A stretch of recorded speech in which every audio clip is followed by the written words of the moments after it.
তো এটা হচ্ছে আমার বাবা আর এটা হচ্ছে আমার ভাই। তো এই ধানগুলো সব আমাদের। তো মাঠে থেকে কেটে নিয়ে আসার পর আজ 3 দিন ধরে রোদ্দুরে শুকাচ্ছি।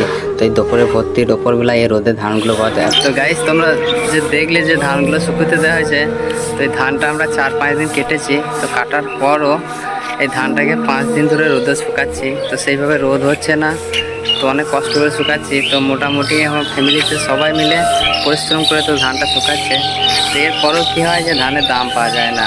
এখন বর্তমান সময়ে 800 টাকা কাঁচা ধানের বস্তা, আর শুকনো ধানের 1000 টাকা। তাহলে কি লাভ আছে চাষ করে?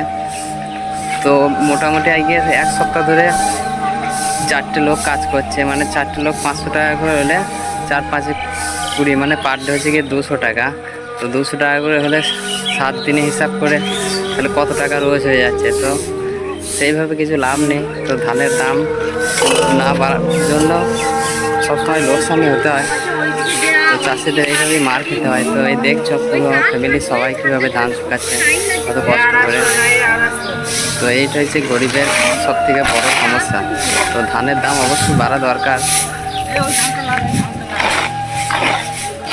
দেখো